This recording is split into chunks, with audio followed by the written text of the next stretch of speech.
Hi, I'm John Stevenson. We're going to be looking at the world of the Gospels, part 2, in our continuing study of the life of Christ. We want to look now at Herod Antipas. He had been given control of Galilee, that's that area to the north around the Sea of Galilee, and Perea. Now, notice those two sections of property are not contiguous, they're not connected, but this made him a tetrarch. The word tetrarch just means a ruler of the ruler of a fourth part. And so that's not quite the same as being a king or even a governor. It's a little bit lower down on the pecking order. Now, he had taken in marriage the daughter of Aretas, the king of Arabia. And this was a political marriage. I'm not sure how much love was involved, but he also had met, perhaps early. I'm not sure exactly sure about the timing, but he had met his niece Herodias, who was also married to his brother. To understand that, I need to show you this sort of family tree, and these are just a few of the children of Herod the Great. Notice over on the left you have the sons of Mariamne, Alexander, and Aristobulus. They were two of the sons that had been put to death by Herod. In the middle, you have under Malthach, you have Archelaus. Archelaus had become the ruler after Herod the Great had died.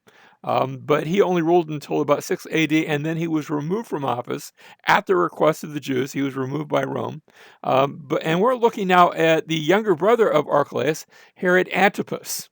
And somewhere along the line, Herod Antipas had went to visit his half brother Philip, the son of Mariamne II. Notice that name Mariamne sort of gets around a bit. And Philip was married to Herodias, his niece. So that's sort of a strange thing to us. It was a political marriage, but Antipas and Herodias met, and there were some sparks. Although remember, Antipas he's already married to the daughter of the king of Arabia. So what's going to happen? You have Antipas and Herodias, and she leaves her husband to go be with Antipas, but he's already got a wife. And so he plans. I don't know who came up with a plan. Was this Herodias' idea? Was this Antipas' idea? But he plans, maybe if my wife had an accident, then that would leave me free to marry Herodias. However, daughter finds out about it, and she goes running home to daddy, the king of Arabia, and he finds out about this, this plot to either divorce or maybe even murder his daughter, and he gets very, very upset with Antipas, and this is going to lead into conflict between Arabia and Antipas, who's in charge of Galilee and Perea. And of course, Antipas is Rome's man, so that's putting Arabia in conflict with Rome. Rome didn't want to be in conflict with Arabia, and so they're going to start asking questions. What's going on here? Why is this? Why are you letting your personal life interfere with our politics? Now, in the New Testament, we see how John the Baptist enters this fray. That's what's taking place, where Antipas has taken his brother's wife, Herodias. She's still married, but she's leaving her husband to go be with Antipas, divorcing him and marrying Antipas. And John the Baptist speaks out against this and says, "You don't have the right to take your brother's wife. That's called adultery." And you can almost hear them saying, "Well, we got a divorce." And John the Baptist says, No, that's adultery. And he speaks out concerning this, so much so that eventually Antipas orders him to be arrested, and he is arrested and kept confined in a palace that Antipas has in Perea. Now, the New Testament doesn't tell us where that takes place, but Josephus does tell us the same story and gives us a few additional geographical details, like what I've said about Antipas and Herodias and how that took place, about how Herodias already had a daughter by the name of Salome. Again, The New Testament doesn't mention her name, but does mention the daughter of Herodias, who comes in and dances for Antipas and for, apparently he's got a big party going on. He's trying to put on airs as if he's a king. He's not, he's a tetrarch, but he's sort of trying to play up to his constituents and make it look like he is a VIP, an important person, almost like a king. And he has his stepdaughter come in and dance, and at the end of that, he says, "Ask me whatever you want, and I'll give it to you up to half of my kingdom." It's not his kingdom to give. The Romans had given it to him, and they hadn't given it to him. It's on loan. He's a official under Rome, but he's trying to pretend he's some big shot. Uh, and so she says, "I want the head of John the Baptist on a platter." And Antipas really didn't want to do that. He was just a bit afraid of John, perhaps because of John's popularity. I can't help but think perhaps maybe he realized John might actually be a representative, a prophet of God.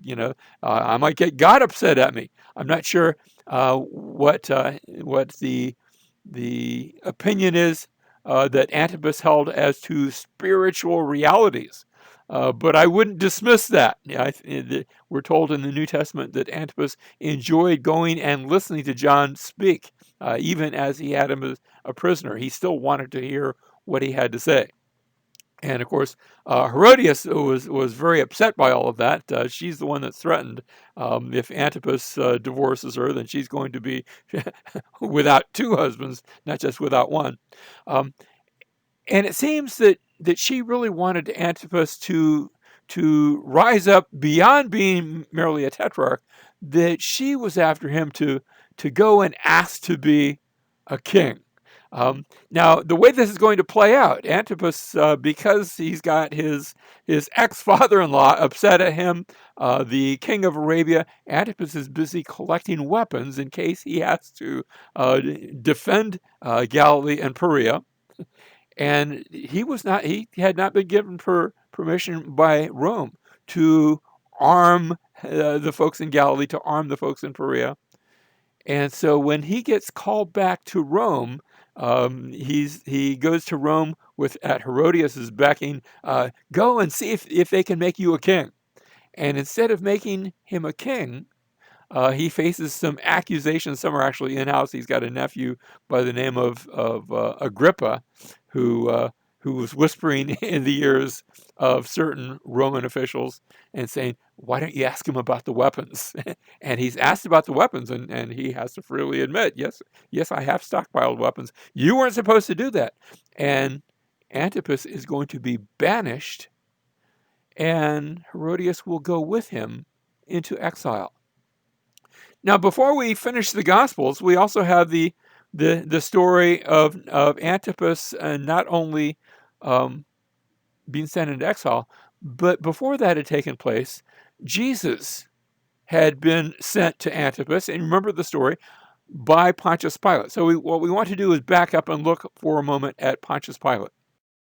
Now, Rome had a regular process involved of placing colonies and placing subjugated areas under procurators. The job of a procurator was to procure the taxes. He was a big tax collector. He had other duties and other areas of authority too. He could pass judgment and things like that. And in Judea, once we had Herod the Great, and then after him Antipas, from this point on, after Antipas, after 6 AD, you began to have a series of Roman procurators. Sometimes instead of procurators, they would be prefects. Prefects is like a step above, a step with just a little bit more authority than a procurator. And one of the most longest lasting of these prefects / procurators, and he actually had the title of prefect, not procurator. We know this from what's called the Pontius Pilate inscription. It actually refers to him as a prefect instead of a procurator. And he governs in Judea and Samaria from 26 to 36, 10, 11 years. as opposed to the average procurator in Judea was about 3 years, 2 to 3 years. And so, in that regard, he manages to stay in office for quite. Now, what takes place early when he comes into power, he brings the Roman standards, and you see a picture here from the Arch of Titus that depicts these standards. He has these Roman standards; these are plaques, and also there would be like an eagle that stands above them, or maybe some other animal. And he has them brought into Jerusalem, and the Jews look at that and they say, "You're bringing idols into the city of Jerusalem." And a big ruckus begins, a big, almost like a riot, and a number of people are killed in that unrest. Next, there is a situation where Pilate is going to be repairing and building some waterworks for the city of Jerusalem, and so he goes into the temple. He doesn't personally go in, but he orders some folks to go in and take money out of the treasury of the temple. The theft of money comes. He figures, well, this is for the Jewish people, so they can pay for it. He's going to put a tax on the temple, since they're not paying their taxes. He's going to just go in and steal the money. And he does that. And again, this leads to unrest and a riot and a number of people killed. And then a third instance that takes place were the announcement that somebody had found treasure on Mount Gerizim. Remember, you have these two mountains side by side, Ebal and Gerizim, with the little town of Sychar, used to be Shechem back in the Old Testament, that's located between them. That's the place where Jesus met the Samaritan woman by the well. And up on Mount Gerizim, some folks announced, "We found this hidden treasure." Now, that was a rumor. It was an urban legend. To the best of my knowledge, no treasure had been found. But just the announcement was enough to just bring crowds from all over the place descending on Mount Gerizim. And Pilate looks out and he sees all these people gathering up to this mountain. It must be a rebellion. And he sends out his soldiers, and again, a number of people are killed. So these three instances are recorded by Josephus. They weren't one exactly after another. This is over this 10-year period where he's governor. But finally, when we get to the third one, it's enough, and Pilate's going to be recalled. And as so often happens when somebody's recalled, it's not just you did a nice job, but then they're banished because it's found out that they had done certain inappropriate things. And so Pilate goes into obscurity. But in the middle of his term in office, again, we have Jesus, and you know the story, where after this is long before he's recalled to Rome, where Jesus is brought before him. And this all takes place early in the morning, seemingly on the day of Passover. Now, Pilate's not Jewish, so he wouldn't be observing the Passover. But because of the crowds coming to Jerusalem, it's not unreasonable to find that he had come to Jerusalem. That's not not the seat of his government. Usually he's in Caesarea by the sea. But he's come to Jerusalem, and of course, if he's come to Jerusalem, he's going to be put in the most exalted quarters, because he's in charge of the whole, not just the city, the entire country. And so he would be in the Herodian palace. There was also a fortress Antonia that overlooks the temple, but I used to think when I was younger that that's maybe where he had gone. Once I visited Jerusalem, I said, no, that's probably not the case. He was probably in the Herodian palace. That's on the west side of the city.